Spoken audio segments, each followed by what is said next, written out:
Eine Sache, ich frage dich, eine Sache ist ja noch speziell am Arm. Erzähl mal. Aber wir sind. Machst du noch mal. Wow.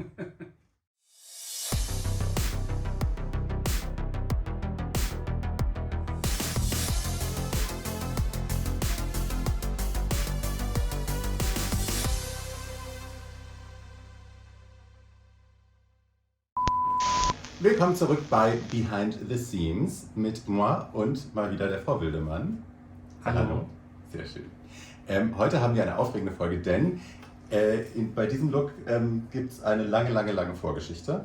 Wir haben lange überlegt, wie wir die Staffel überhaupt planen. Also wie planen wir alle Looks für Drag Race? Was ist das Thema? Was ist die Inspiration? Haben wir überhaupt eins oder sind wir einfach nur kreativ und lassen uns überraschen? Und ich hatte irgendwann die Idee, dass wir ein bisschen versuchen, alte Looks meiner Karriere, die wichtig waren für mich, die irgendeine Station in meiner Karriere bedeutet haben, aufzugreifen und nochmal zu verwursten und zu gucken, ob wir die irgendwie modernisieren können oder ob wir sie so umsetzen können, wie ich sie immer umgesetzt haben wollte, es mir aber nicht leisten konnte. Hi.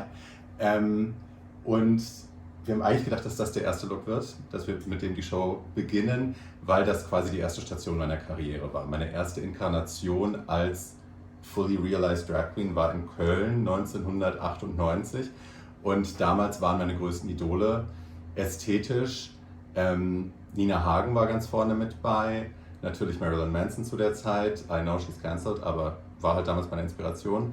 Es war sehr goth irgendwie. Ich war sehr verliebt in Polly Faye, die war damals Muse bei Pierre et Gilles, die hatte so eine rasierte Glatze und ganz viele tolle Piercings. Und irgendwo dazwischen habe ich mir versucht, einen Look zu bauen. Habe diesen harten Pony von Nina Hagen, den sie damals hatte, kopiert. Sie hatte dann meistens hier so 2 Zöpfe oder irgendwelche Buns oder so. Das habe ich versucht umzusetzen mit den Mitteln, die ich hatte und das sah furchtbar aus. Bilder blende ich gleich mal ein. Wir fügen hier jetzt das Foto ein. Yes. Und dann hatte ich die Idee, why not this? Und warum das nicht kombinieren mit der Morticia Addams Silhouette, weil das auch immer wieder in meinen Drag-Looks irgendwie immer mal vorkam. Isabel hat mir wahrscheinlich schon 3 Morticia-Looks gemacht. Und damit haben wir angefangen zu spielen mit dieser Idee. Wir haben uns orientiert, es gibt ein Pierre Gilles-Foto mit Nina Hagen, wo sie mehr oder weniger dieses Kleid anhat, also ein Lackkleid. Wir haben auch die Perücke daran angelehnt. Aber ja, erzähl mal ein bisschen was du noch beigesteuert hast, mein Schatz. Also, wir standen für den Look, ja, Barbie und ich haben ja diverse Ordner gehabt mit Inspirationen drin, mit allem drum und dran. Ein ständiges vor und zurück auf WhatsApp. Und wir hatten ja die Morticia und das Bild von Nina Hagen in dem Ordner drin. Ich weiß aber nicht mehr, in welchem Zusammenhang das war, wo ich dann einfach sagte so, warum machen wir denn nicht einfach die Morticia aus Lack? Und das war so... Doja Cat. Das war Doja Cat für Versace. Doja Cat für Versace. Yes. Bei den Grammys. Und genau, und da habe ich gesagt, warum machen wir die Morticia nicht aus Lack? Und das war so klack, klack, klack, klack, klack, klack, klack. Irgendwie alle Puzzleteile haben sich irgendwie zusammengefügt. Und wir hatten deine Anfänge mit den Goth-Elementen, das Nina Hagen-Foto, die Morticia, alles zusammen auf einmal. Und das ist es geworden. Und tatsächlich, also die typische Morticia-Silhouette mit dem etwas abgeänderten Kragen oder abgeänderten Ausschnitt.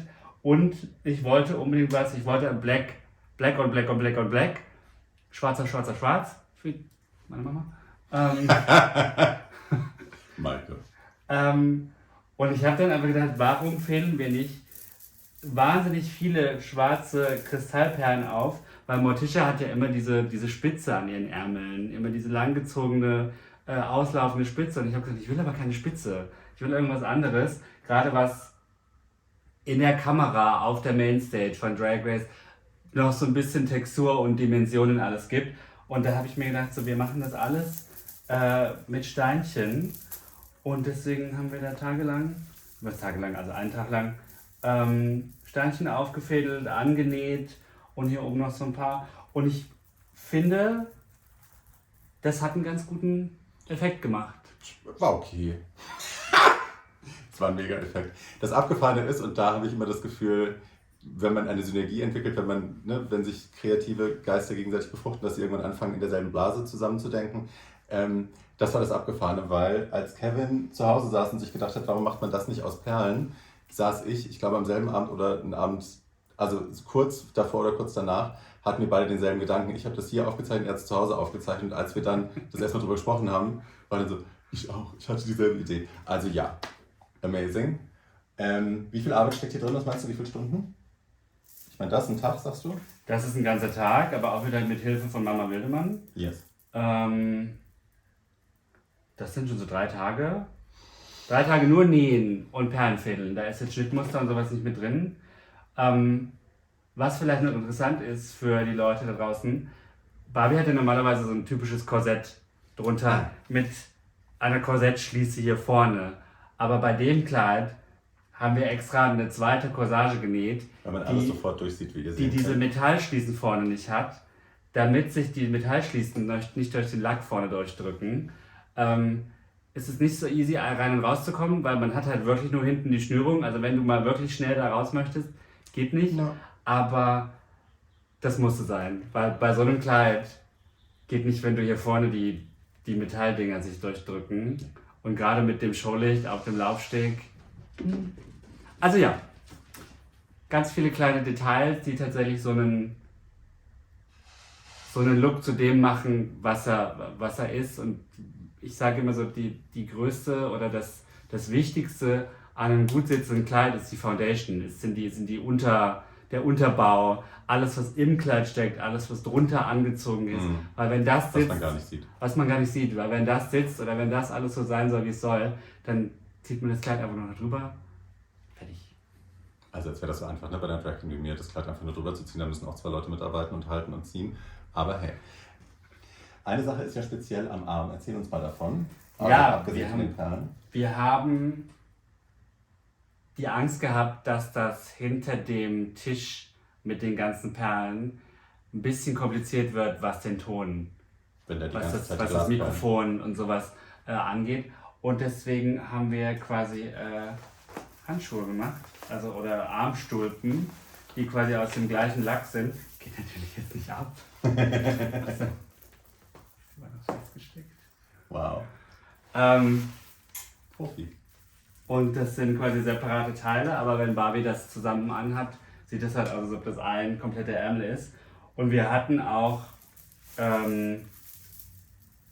quasi die Stulpen ohne Perlen dabei, aber... Ich weiß gar nicht, ob wir die benutzt haben. Nee, weiß ich nicht. Ich weiß es nicht. Ich weiß es auch nicht. Aber ja, Fernsehen Magic. ist alles nicht so... Ich glaube nichts, was im Fernsehen gezeigt wird. Magic. Ja. Das sind keine Lügen, es ist Magic. Magic. Spirit Okay. Eine Sache will ich noch erwähnen zum Make-up. Das ist mir tatsächlich auch erst vor Ort beim Drehen, am Tag glaube ich selbst oder am Tag davor ist es mir erst gekommen, wie ich das Make-up machen will. Nämlich, ihr habt es gesehen mit dieser weißen Cutout-Maske. Und auch das ist ein Zitat.